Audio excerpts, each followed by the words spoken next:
안녕하세요. 변방 목사의 아침 묵상 2021년 12월 5일 주일 아침입니다. 오늘은 이사야 8장 16절로 22절 말씀을 통해서 여호와를 나는 기다립니다. 이런 제목으로 말씀 묵상의 은혜를 나누겠습니다. 어제는 가슴 설렘이 머리의 냉철함을 넘어서서 소중한 자리에 꼭 해야 할 말을 다 잊어버렸습니다. 너무 아쉽고 안타까워 돌아오는 내내 마음이 울적했습니다.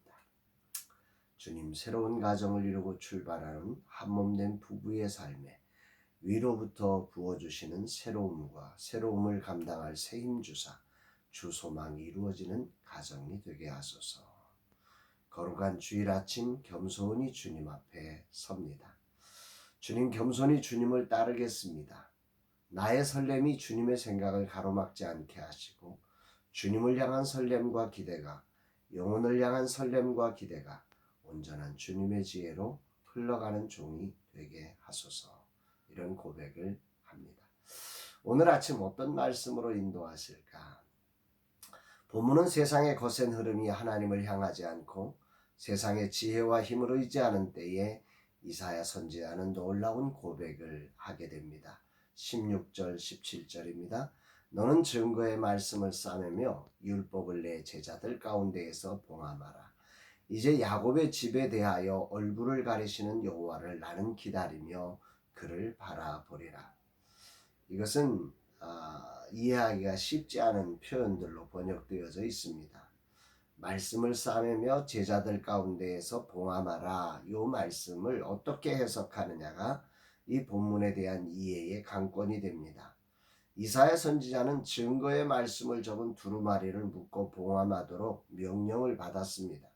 왜냐하면 여호와로부터 주어진 계시가 세상에서 무시되고 거절되었기 때문입니다. 아하스와 그 백성들의 모두가 이 이사야 선지자가 배신자라고 외치고 있으니 이 당연한 것입니다. 이제 그 말씀은 소수의 사람들, 즉 마음속에 선지자를 통해서 전달되는 하나님의 말씀을 받아들이는 사람들에게만 한정되어 전해질 것이라고 하나님은 말씀하고 계시는 것입니다. 거꾸로 말하면 일반적인 백성들에게 주님의 예언의 말씀이 박탈되고 가려지게 되었다는 말이죠. 얼마나 안타까운 말씀인지 모릅니다. 주님, 이 종에게 당신의 말씀이 가려지지 않게 하소서. 항상 당신의 말씀이 이 종에게 보여지고 들려지고 순종되게 하소서. 간절한 마음으로 기도하게 되는 아침입니다. 어제 아버지 같은 마음으로 친구 딸의 결혼식 주례를 하면서 그 간절함에 마음이 빼앗겨 정말 전해줘야 할 말씀을 제대로 전하지 못한 치명적인 실수가 못내 마음을 아프게 하는 아침에 주님은 이 말씀으로 나를 깨닫게 하시고 계십니다. 이 세상의 가장 큰 아픔은 말씀이 가려지는 것입니다. 목사로서 이것은 치명적인 아픔이지요.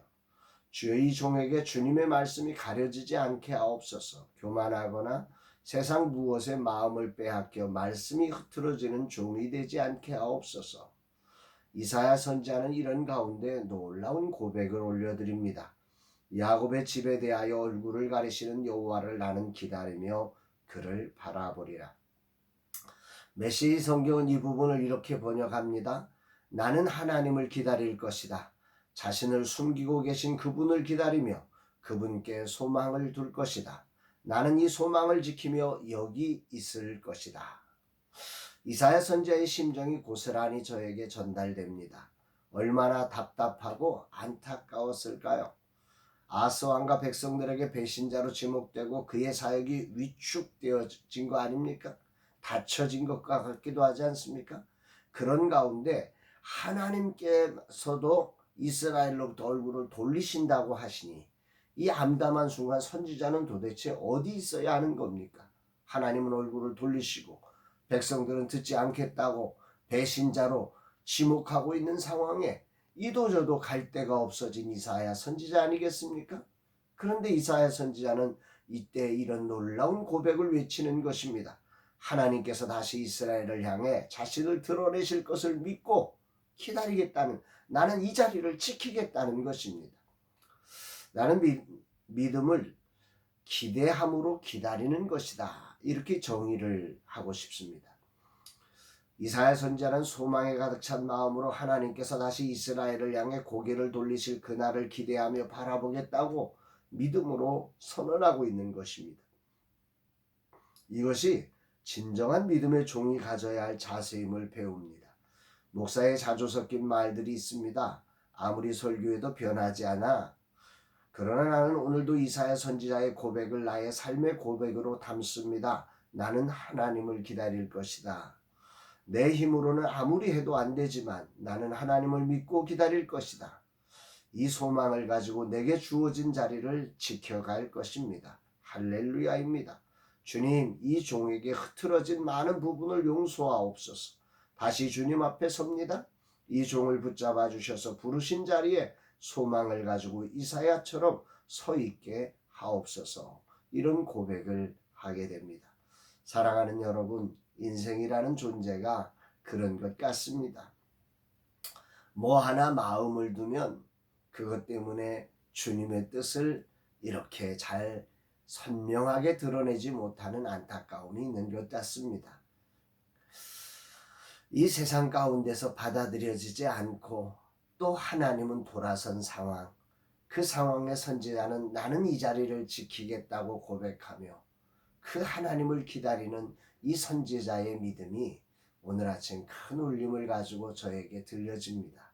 저도 그런 종으로 이 땅 가운데 서기를 원합니다. 작은 교회와 젊은 세대 사역자들을 향해서 뜨거운 가슴으로 달려가는 저가 정말 이 이사야 선지자의 거룩한 고백처럼 서 있기를 간절히 소망합니다. 이날을 축복하실 주님을 찬양하고 거룩한 주일에 온전한 마음으로 주님을 예배하는 자 되기를, 그리고 그 하나님을 뵙게 되기를 간절히 소망합니다. 사랑합니다, 여러분.